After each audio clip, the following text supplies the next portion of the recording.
Hey there, welcome back to another video. This time it is another review, and another review of another Blade film. This time it's of Blade 2. Now, Blade 2 is a 2002 sequel, and this is one of those rare sequels that is miles better than its predecessor. I mean, this sequel is fast, furious, an absolute frenzy of action, blood, practical effects. It is really a tour de force of horror action. I mean, Blade 2 improves upon every single thing pretty much that was in the previous film. Um, it has a stronger villain. It has a better plot. The editing is more consistent. The direction is better. It's just one of those things. It's honestly pretty shocking, like how much better Blade 2 is compared to Blade. And I'm not saying that Blade sucks, as you could see from my earlier review of the film. I like the movie. But Blade 2, I love. I love this film. This is a absolute thrill ride.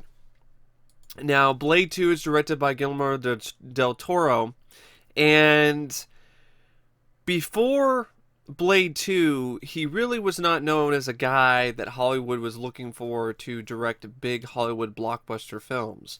And thanks to his direction, his phenomenal direction in Blade 2, that opened up a lot of Hollywood producers' eyes and opened the door for him to be able to direct things like Hellboy and Hellboy 2, which I am very grateful for because I really enjoy both of those movies, and they are they are near the same level as Blade 2. I would say actually I like Hellboy a little bit more than Blade 2 because in terms of an overall whole, Hellboy is a little bit more satisfying, but Blade 2 is still extremely satisfying. I only have very minor problems with it, and it's really nice to see Del Toro's approach. This is a guy who was, before this, had directed films like Kronos and The Devil's Backbone, and he had already shown that he was a talented director, and he definitely knew what he was doing. And then he gets a film like this, and then he really does put a lot of his own intricacies and his own touch onto it and makes it just such a unique and spectacular sequel. It's also features a script by David S. Goyer. Now, David Goyer's script in this, I felt was once again. I actually felt the script for Blade 2 was better than the script for Blade. Um, I only have a few issues with it, like some of the writing for some of the other characters is a bit kind of weak. Particularly, there's this vampire chick who becomes a sort of love interest for Blade, but they don't really go that far with it. The twist at the end with a certain character who was working with Blade turns on him. So there's a little bit of that, but overall, I thought this was definitely one of David S. Goyer's better screenplays. It stars Wesley Snipes, who returns as Blade, and you also have Kris Kristofferson, who actually comes back as Whistler. And this is one of those rare sequels and rare films where they bring back someone who died previously, and it doesn't come across as cheap or petty or lazy, because the way that they do it actually I thought was pretty clever. So, and I like Kris Kristofferson, and I really liked him back into the fold. They tried to do this whole thing that he might have been, you can't trust him or whatever because of such and such, but they didn't really go anywhere with that.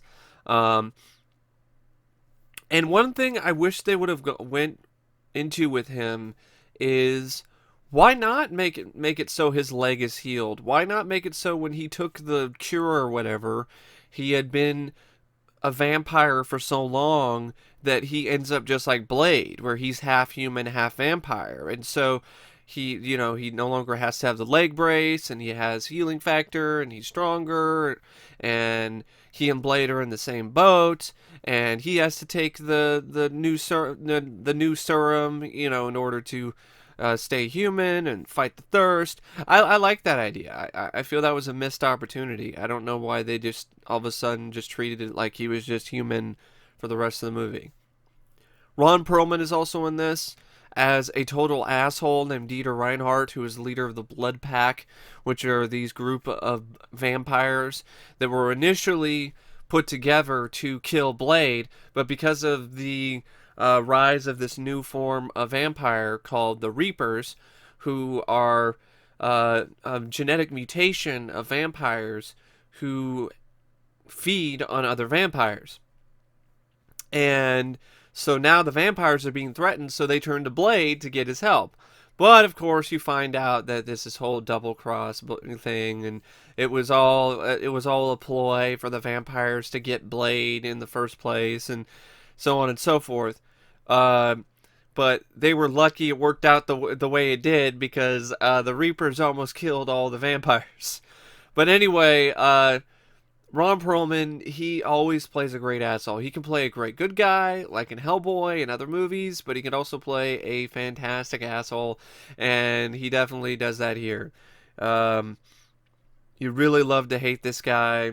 You want to see Blade punch him in the face, really give this guy his just desserts, and eventually, that's what happens. So, yeah, it's one of those things that I like Ron Perlman's casting in this. This is the type of casting choice. If this was a different film or a different director, Ron Perlman probably would not be anywhere near this role.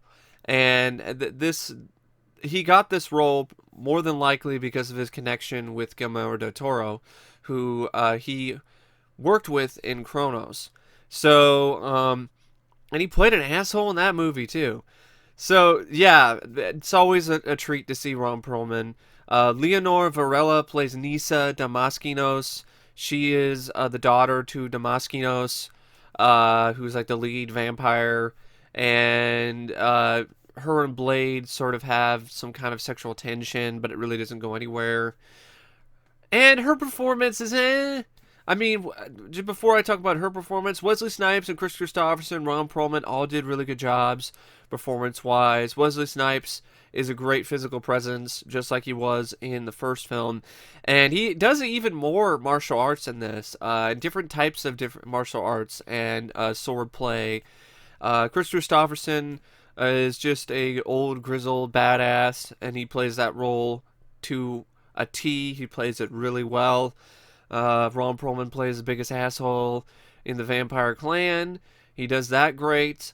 Leonor Varela, though, she's beautiful and definitely has a cinematic presence, but she's just average in terms of her acting.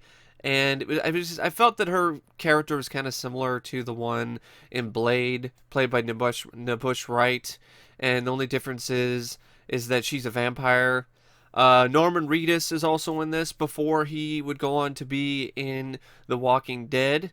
He plays this kid named Scud, who is working with Blade before Blade finds Whistler, and Whistler takes his place. He does a good job playing this brash young kid who ultimately betrays Blade. Thomas Kretschmann plays Damaskinos, who is the ancient vampire who's obsessed with creating a superior race of vampires as his legacy, and that's how the Reapers come to be, because he wants to have this superior race of vampires that'll take over the world. Luke Goss plays Jared Nomak. I completely forgot that was Luke Goss. He was unrecognizable under all of the makeup.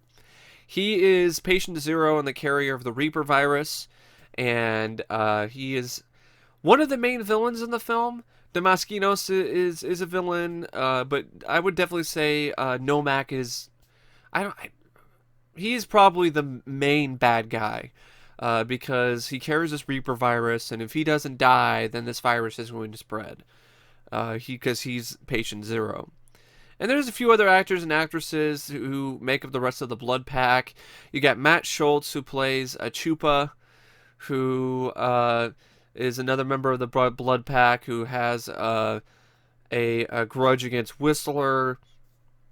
Danny John Jules plays Assad, who's a well-mannered member of the Blood Pack. Donnie Yen is in this as Snowman, who's another member of the Blood Pack. He doesn't, unfortunately, though, he doesn't really get to do that much, but he did serve as the fight choreographer for the film. And that's a big reason why the fights are so cool and they're so fresh and exciting, is because of Donnie Yen's involvement as a fight choreographer. Carol Roden plays Carol Kunin, a familiar for Damaskinos. Merit Velekele plays Veroline, a red-haired member of the Blood Pack and the lover of Lighthammer. She's just got pink hair and is, I don't know, she's just a walking, living anime character. Like, there's not much to her role or her performance. Darren Daz Crawford plays Lighthammer. I don't even know what this character is. Like, this guy, apparently, he's got Maori tattoos on his face, and he's bald, and he's got armor on, and he carries around a fucking hammer. I'm like, what? Like, what is that going to do to vampires? What is that going to do to any of them? Like, that's such a useless fucking weapon. Like, a hammer? Like, what are you going to hammer some nails? Like, really? Like, that guy was asking to get nailed, literally. And that's what happened. He got nailed and got bit by one of the Reapers and then turns into a Reaper himself and then gets killed. And then you have Tony Curran, who plays Priest, who's this Scottish member of the Blood Pack. He's the first one to get infected by the Reaper virus and then get killed. And so... And then there's this other guy named Santiago Segura who plays Rush, who's like this vampire flunky in Prague, who is...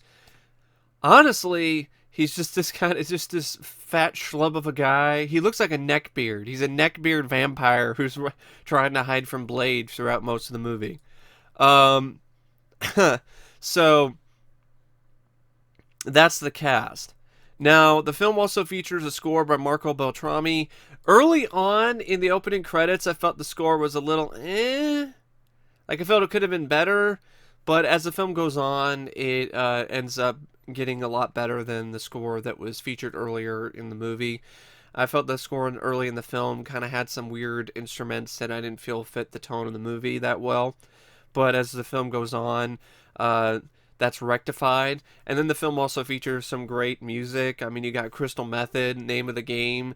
That was really an inspired song choice to use in one of the climactic fight sequences. And overall, I felt the score was a little bit better than the score in the first one. It didn't sound so much like just rave music from the late 90s.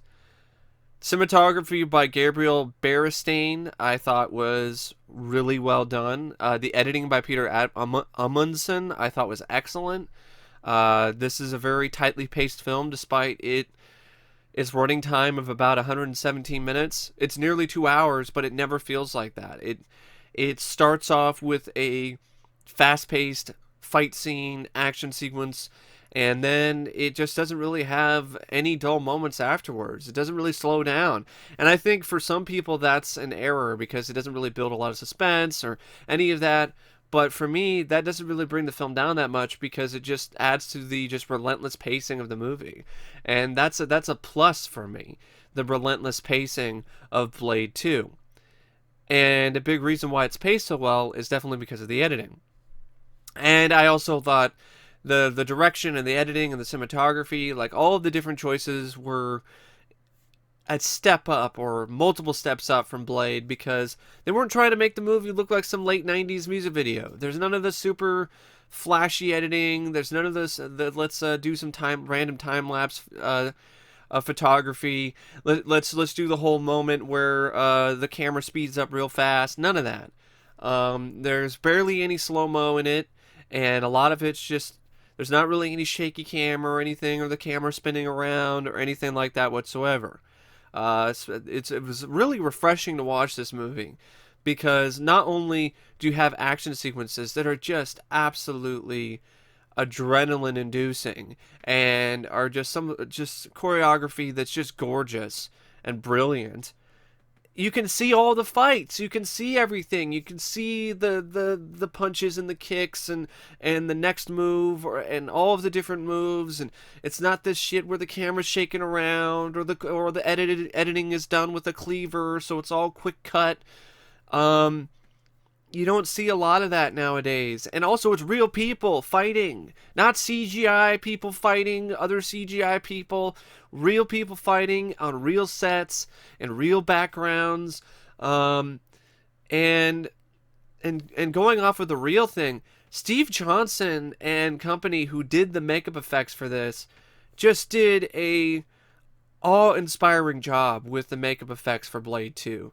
The look of the Reavers, the autopsy sequence, the moments when they're supposed to be bloody or whatever, there's gore, and I was just absolutely blown away by Steve Johnson's work for this because it honestly looked real. It looked like a real vampire hybrid. When that mouth opens up, like there was a few moments where it was done in CGI, but for most of the time though, it was done practically, and it was just a jaw-dropping sight to see, especially in high definition on Blu-ray. And I can only imagine what people thought or experienced when they saw it in the theater. I mean, and that's another thing you don't see a lot of nowadays. And it's not just the fight choreography where you can see every punch, every move, but the practical makeup effects. Last time I saw that in the theater, I can think of, is Ender's Game. And I believe Steve Johnson also... No, I think that was Alec Gillis. That was Alec Gillis and Tom Woodruff. But, yeah, Steve Johnson and his crew outdid themselves here, and they deserved an Oscar nomination for their work in Blade 2, and I don't think they got one. And that's just a crying shame, because this is easily some of the best makeup effects that I have seen from this particular decade. And this entire film is one of the best films from this decade, from the 2000s. I really honestly do believe that. And it's one of the best horror action movies of that era. I think it's one of the best horror action movies, period. I think Blade 2 is one of the best sequels out there. I know a lot of people tend to put Spider-Man 2 and X-Men 2 and a lot of these other sequels in high regard, and I do as well, but Blade 2 is right up there with them. It's one of those films that I'm hard-pressed to really find that much wrong with it. It cost about $54 million, and it made $155 million in the box office. It was released in a time period, like it was released in March of 2002. So it was released in some kind of weird release date, and it still made a lot of money. And it's one of those films that all of the budget is on the screen. It really is one of those films that squeezes every last drop out of the budget, and I wish more films would do that nowadays. I've seen movies that have cost hundreds of millions of dollars, and they don't even look like they used the entire budget for the film. Blade 2 is not one of those movies.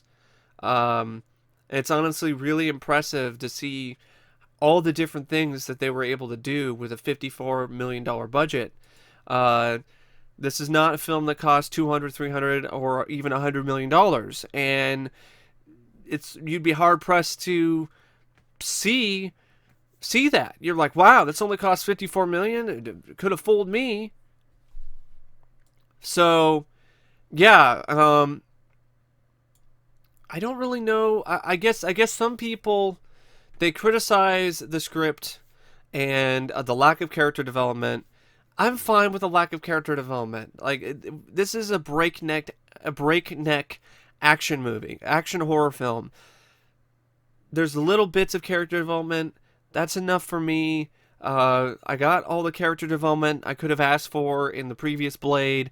I'm fine with Blade 2 just being a straightforward balls to the wall action movie. I'm fine with that.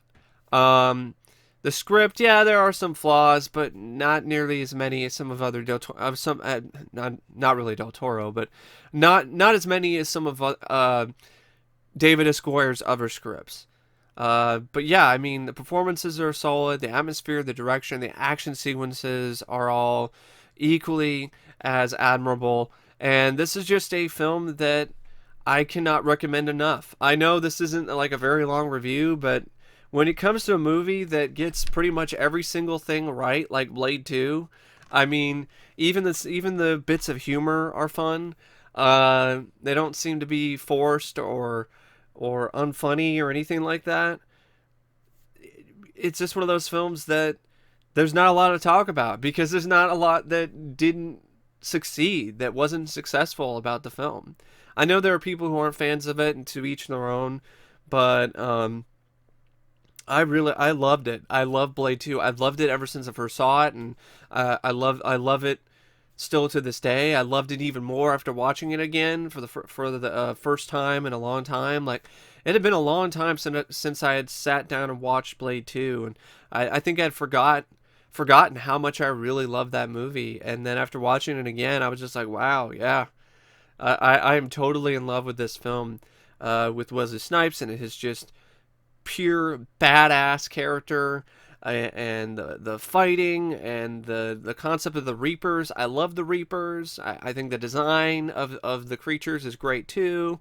Um, and even the CGI in it isn't really that dated. Like it improved upon the CGI effects from the previous film. So yeah, it's one of those movies that is a spectacle. It's a spectacular spectacle of a sequel, and I cannot sing enough praises for it. And if you haven't seen it yet, definitely check it out.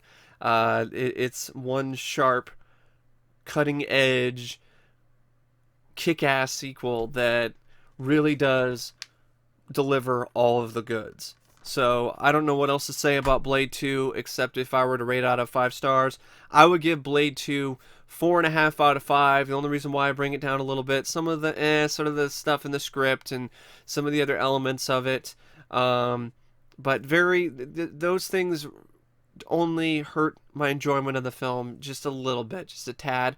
Bring down the film just a half star, because I gotta be fair, because there were some things that kind of bugged me about it, but overall they really didn't affect my overall enjoyment of it, and I'm really glad to have it on Blu-ray thanks to Jonathan who sent this to me in the mail. So anyway, thank you, and as always, I will see you later. See ya.